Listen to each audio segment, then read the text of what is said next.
Hey everybody, welcome to episode number 38 of Cameron's Nostalgia Podcast. I'm your host, Cameron Strickland. Today, I have with me David Howell. How are you? I'm good. Yes. Now for any of the guys who don't know, David's an actor and illustrator, and he was part of the short horror film Headcheese.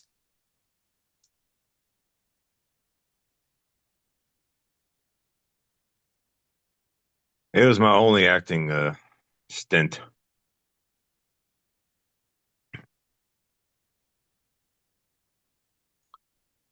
And you are an actor. Hmm, I was.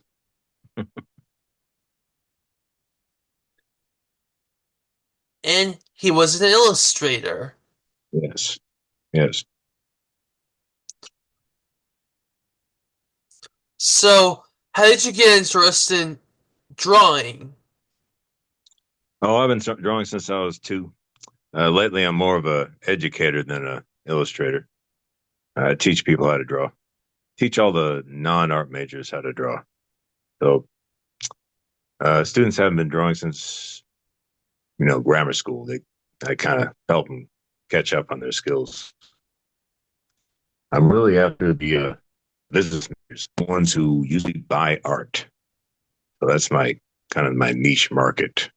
Um, and really, that's kind of what's going to save us starving artists from starving. We gotta get the business majors on board. Got to get uh, the people who may be vaguely familiar with art, but I'm getting them more hip about it. So maybe they'll hey, who knows? Maybe they'll buy some of my compositions. But we'll know. We'll see. Uh, that's what I've been doing lately. Um, haven't done any acting since Headcheese. That was a long time ago.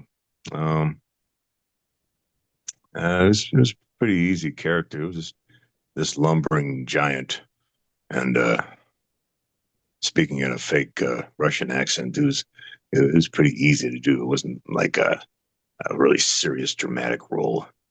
Uh, it was almost like playing, I don't know, Michael Myers or somebody. Didn't have to do too much. It was more of a physical presence than an acting performance. But it was a lot of fun. It was a lot of fun. I don't regret it at all. Uh, it was fun. It's just like didn't get paid to do it, but so what? It's not all about money. Sometimes it's just fun to try something. Mm.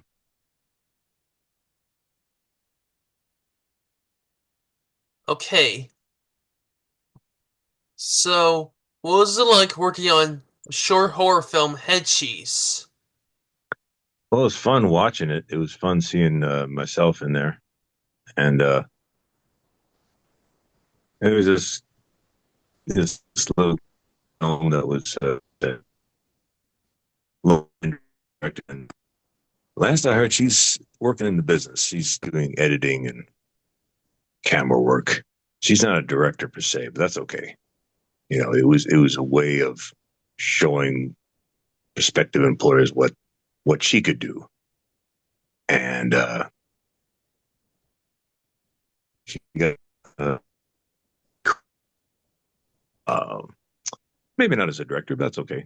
As long as you get something going on. So it was cool to be a part of that, and I don't know what became of that film. I don't know if it's a cult classic or just something, just a kind of an oddity. Uh, maybe may have called to nothing major. It was just something fun to do. Just moved this and just kind of waiting around. Didn't have much else to do, so we fun. Do one movie once in their life, so they know what to expect. It was a pretty grueling evening at that meat locker. I mean, entire hours are spent just to capture a minute, or not even a minute, a couple of seconds on film. So I never understood before what kind of effort goes into making a film. So that was very educational. And I got to dress up and get made up. And so that was interesting. I don't know how many takes we did and how much fake blood and fake vomit was used. And so it was really, it was quite an experience overall. And it kind of made me appreciate what goes into a film. Some of the equipment was so old. Um, it's set on the side of one of the cameras, made in West Germany. It gives you an idea how old this equipment was, but it worked out. Kind of you have to use whatever's available. I mean, Kevin Smith used a cheap 8 millimeter film to make Clerks, and somehow it works. That grainy 8 millimeter look is now a thing. That's what people use to create an effect. Oliver Stone used it in Natural Born Killers.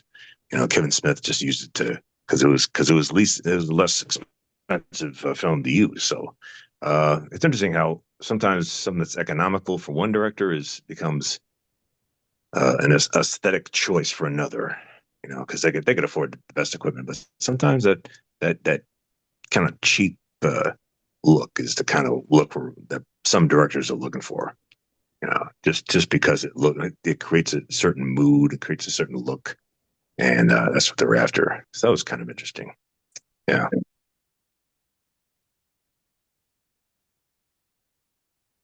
So, do you have a copy of Headcheese? Me? No. You'd have to talk to Laura Android, one of them people. She was the director. I saw it at a cafe in Savannah, Georgia, not too long after they completed the film. So I personally don't have a copy. I'm surprised. I'm surprised you can't look it up and see it on YouTube or something. It seems like everybody's on YouTube these days. Uh, but it'd be interesting to see. Uh, I think she showed it at a bunch of film festivals, and that kind of made a name for her. But I personally do not have a copy of the film. I think it's it. I know there's some copies out there, but I personally don't have one. Alright. What was it like being a Russian? Playing a Russian. I must admit, to those people out there, I have no Russian blood in me. I was completely acting, and I don't know much about being a Russian. My wife has actually traveled to Russia. She's been to St. Petersburg and Moscow, so she knows a little bit more about and really it was just a kind of a creepy character that they invented, and it was decided that Russian was the right accent to do, and so I don't know, it just lent to the kind of scare. The Russian accent is kind of a scary accent. It's the preferred accent for most of the important James Bond villains.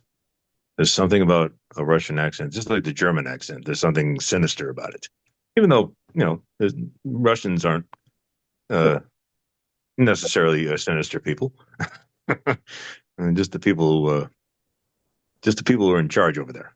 They're pretty sinister, but other than that, Russians are cool. Yeah, in my view. Uh, but like I said, it's just a creative choice. It's just like film. What kind of accent should we put for this character? What it could be any accent at all, and every choice kind of reinforces that character and creates kind of a mystique. How did the Russian come to where he appears in that film? He might have even been an agent who kind of lost his mind and forgot who he was, one of these sleeper agents. And so he becomes this homeless beggar without not really knowing who he is. Maybe he drank too much vodka. Who knows? But there he is, and he somehow tuned into uh, this supernatural conspiracy that the film is connected to. So it's again, I don't know personally. I don't know what the Russians background is, but it's kind of fun to think about those things. I mean, a lot of actors they say, they breathe, they create a background for the character. It doesn't necessarily end up in the film itself, but it's good to know, or at least to get an idea where your character may have come from, how he ended up where he is when we first see him. So that's an interesting angle. It's what the professional actors do. Not me. I'm not a professional actor, but it is what many of the professional actors do. They kind of create a story for their characters, and and none of it may be explained during the duration of the film, but it's helpful. It's helpful for the actor to know what makes his character tick, what his background is, and it just adds another layer of creativity to the process. You should be able to do the Russian accent. I haven't done it in a while. Uh, and all I really did was warn the characters, you have to protect your children. You it's like, it wasn't much, there wasn't much to it. It was just like, you got to do something. It's like, it wasn't too elaborate. I mean, like I said, I was only on the film a few seconds, but and I guess he made a pig noise, but I think the director dubbed the sound of another pig in there, so I didn't really. My pig impression didn't quite make the cut. So somehow my character was connected to this talking severed head pig.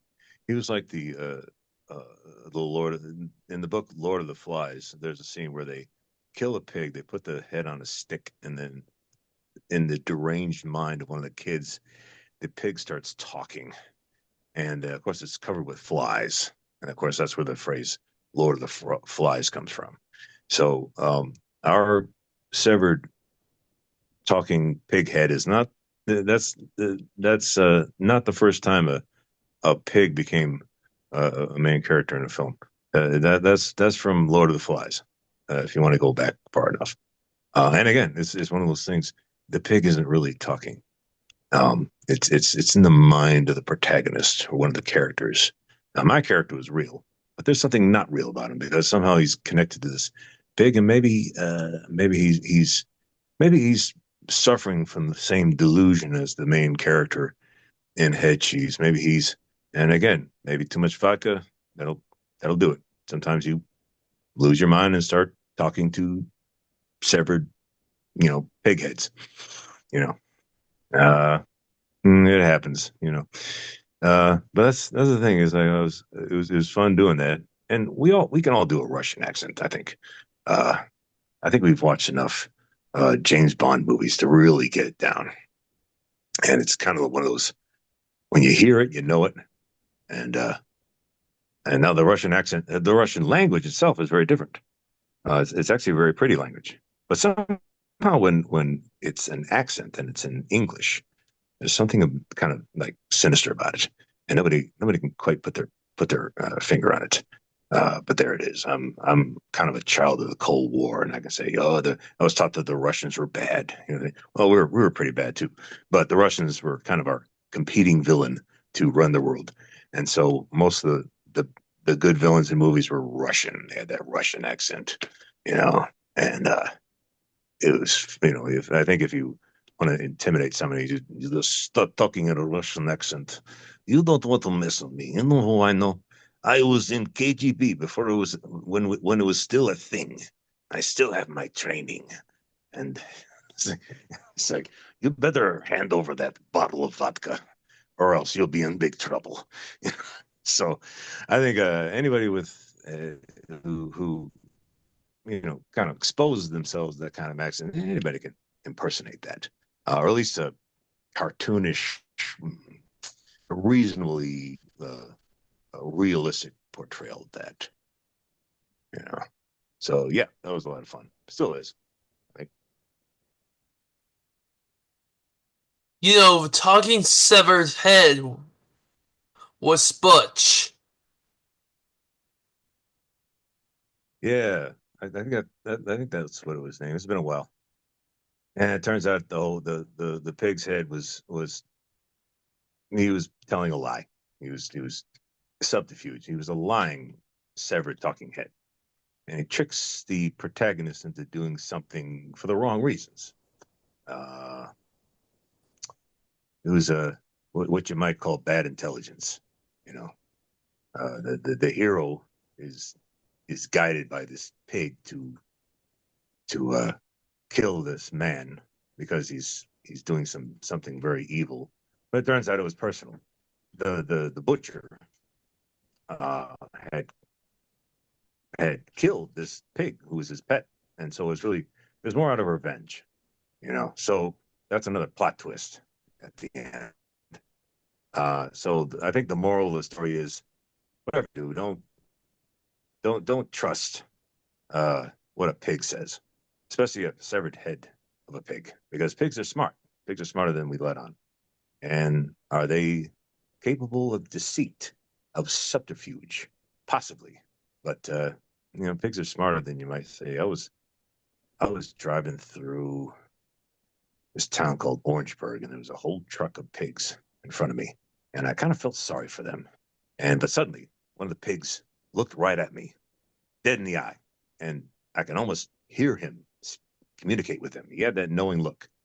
He was saying, he was looking at me as if to say, okay, pal, don't feel sorry for me.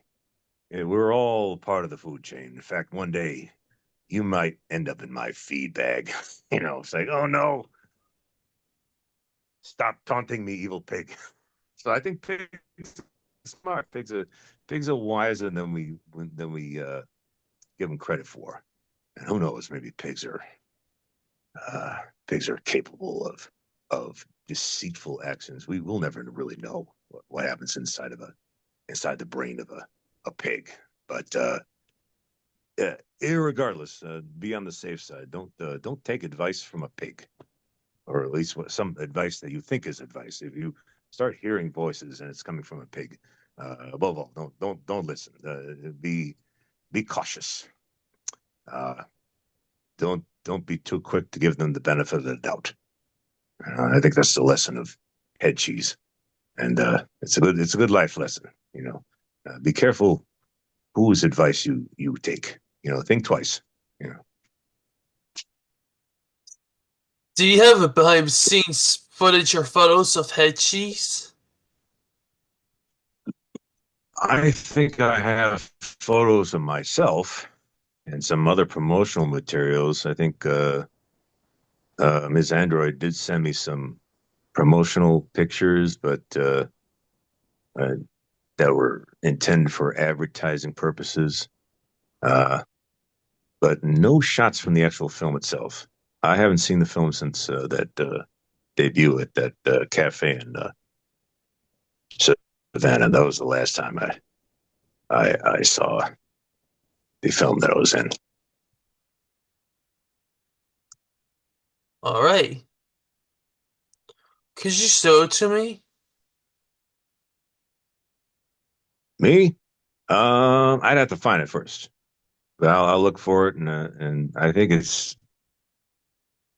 so long ago. I think it's well, yeah, I know how to find it. Yeah, I think if I look up the images, pictures, I can probably find it and send it to you. Yeah, I can forward it to you. It might take some time though, so be patient. But I can probably send you something. Yeah. Anyway, I got your email address, and as soon as I get my hands on the stuff, I can send it right to you. Will you send it to me? Yes. Yeah, I will.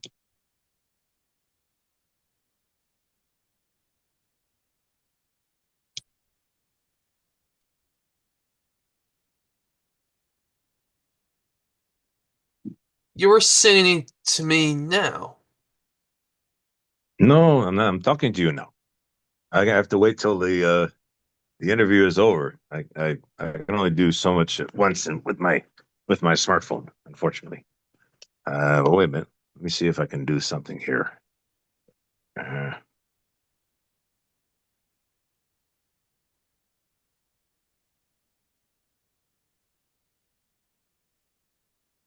It's no good.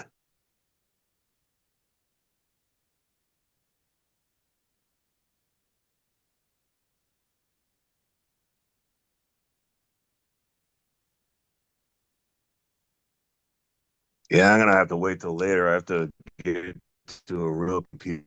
I don't think my smartphone will let me do it. But as soon as I find those pictures, I'll send them to you. Okay? On email. Yeah. Yeah, I know it's in there someplace. I have to find it first.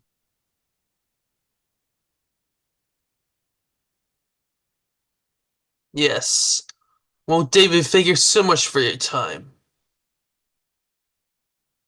You fun talking about my my brief stint in acting.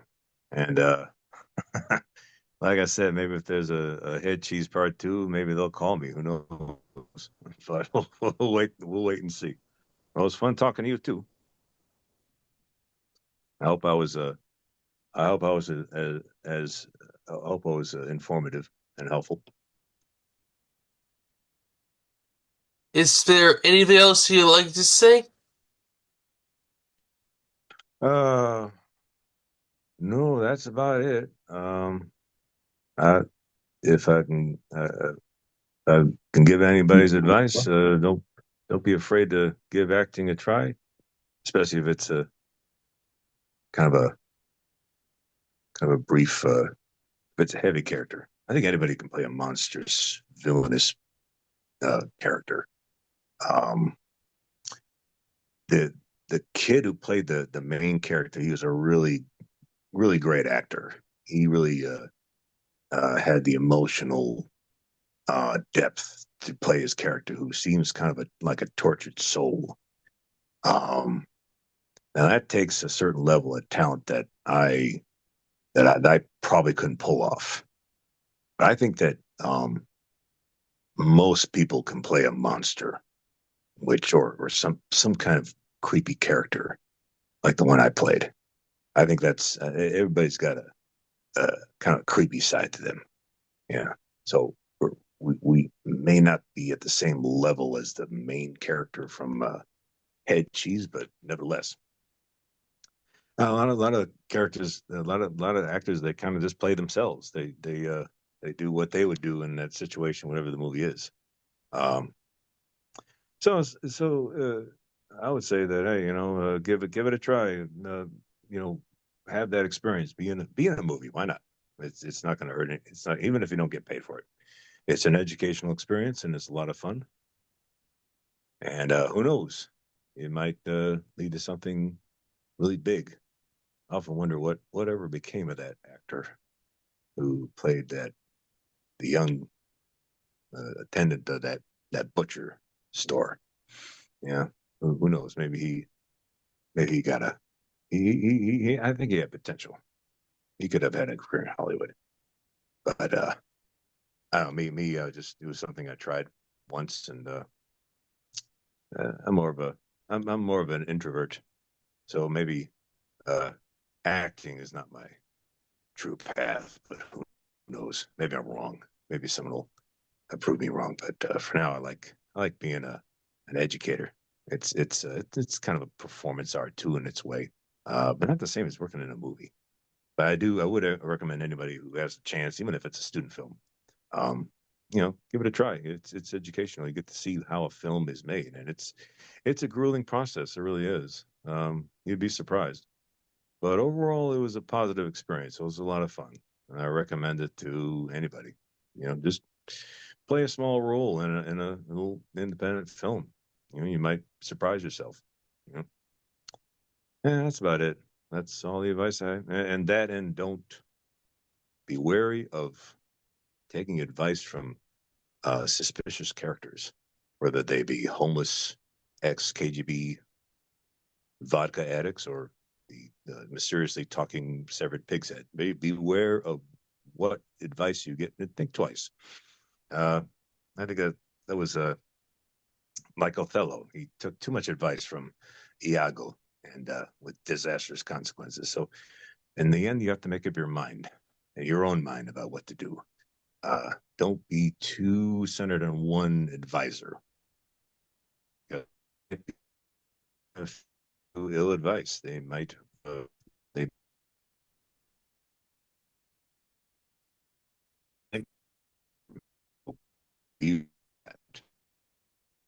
twice. Because in the end, you have to make up your own mind. And that's my advice. Don't take advice. No, my advice is to be careful about taking advice too quickly. But in the end, because in the end, you have to make your own mind. And that's it, folks. Well, you can take that with you. I did show you a photo of you. Yeah, that's me. That looks like me. They took my contact prescription to make that bald eye, one of my eyes. And like I said, there was so much fake blood and puke. It was just messy, but it was worth it. It was just kind of like, yeah, let's have some more blood. Let's have some more puke in there. Let's go. And hey, go for it, man. Let's do it. I remember finishing the take when I had to run out while it was blood and puke all over myself. And I walked back in. I said, "That's entertainment." Like, yeah, it's like this is what it's all about. This is all the grueling uh, things that some actors have to do their thing. And in the end, it's a lot of work, but it's worth it if it looks good on film or on the camera or anywhere. So it's just like anything else in life, you know it's it's it's hard work. It's tedious. It can even be boring, but it's worth it if the result of your work shines through. And that sounds a little pretentious, but yeah, that's everything in life. You put a little put a little effort into it, as long as it's worth the effort. And that's what I tell my art students. They say, okay, you can draw whatever you want to, as long as it's worth the effort, because you're going to be working a long time with this process. Some of these processes, you're going to be working for hours just to create one image. So make sure whatever you do, it's worth the effort. And I feel that what I did in Headcheese was definitely worth the effort. It was worth getting immortalized, as it were, uh, onto the celluloid. Yeah.